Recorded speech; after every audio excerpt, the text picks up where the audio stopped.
Filistin'de bir derdimiz var. Filistin'deki kardeşlerimizin ortaya koydukları o onurlu direniş çerçevesinde hamdolsun güzel bir muazzam bir noktaya gelindi. Ama hala büyük sıkıntılar vardır. Bu sıkıntılar karşısında bizim onları unutmamamız gerekir.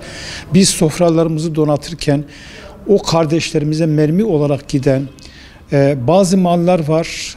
Hepsini sizler biliyorsunuz. Yani İsrail'e destek anlamında olan bazı firmalar vardır. O firmaların özellikle ürünlerini almamak, onları boykot etmek insani ve İslami bir gerekliliktir. Bu konuda o kardeşlerimize bu yolda da yardımcı olmak durumundayız. Zira biz insanız. Bir insanın bir derdi olmalı. Derdi olmayanın davası olmaz. Davası olmayanın iddiası olmaz. İddiası olmayanın ideali olmaz. İdeali olmayan yok hükmündedir. Dolayısıyla biz bu dertle dertlemek durumundayız. Yani dünyadaki insanların pozisyonlarını bilmeden, onları düşünmeden bizim israf yapmamız, bizim sofralarımızı böyle donatmamız ve onlara bu manada yardımcı olmamız. Tabii yardımcı olurken de yakından uzağa doğru bir formülle yürümek durumundayız. Çünkü komşularımız dururken çok uzaklara gitmek doğru değil. Ama çok uzaklarda, mesela bugün biliyorum Habeşistan'da öyle insanlar vardır ki yani belki yılda bir kez et yiyemiyorlardır. O insanlara yardımcı olmak, herkes bulunduğu konum itibariyle nereyle bağlantı kurmak istiyorsa.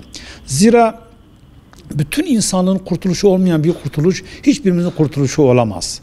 Bu çerçevede İslam nizamı evrensel bir nizamdır. Bu evrensel nizamın bir üyesi olarak evrensel düşünceyle kendimizi donatmamız ve bu çerçevede Filistin'deki ve diğer beldelerdeki mazlum Müslümanlara karşı duyarlılıklarımızı ortaya koymak durumundayız diye düşünüyorum.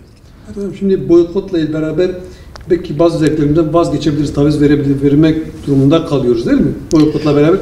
Peki boykot Siyonistlere zarar veriyor mu? Faydası var mıdır? Nasıl?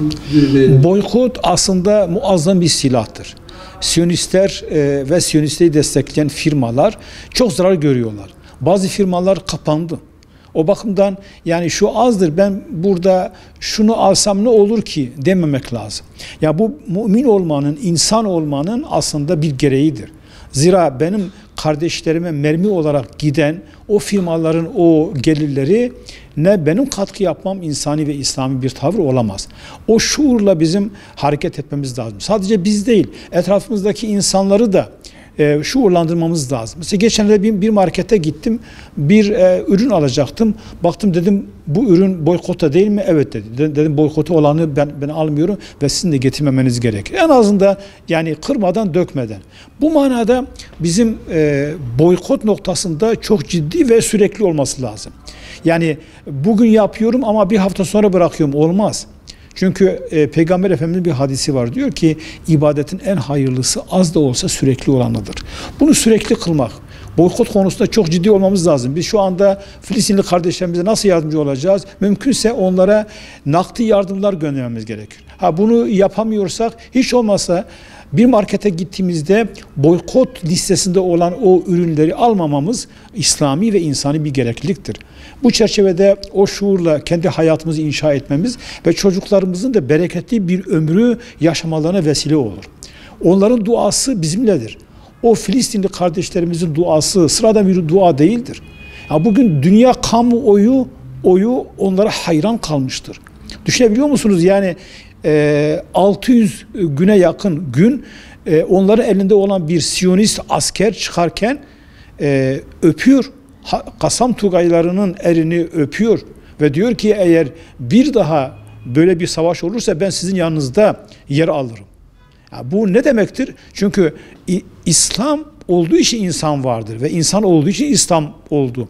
Biz bu çerçevede hayatımızı İslami ve insani bir perspektifle bizim inşa etmemiz ve o kardeşlerimize her konuda yardımcı olmamız gerekir diye düşünüyorum. Teşekkür ederim hocam. Şimdi bir fotoğraf alacağım hocam.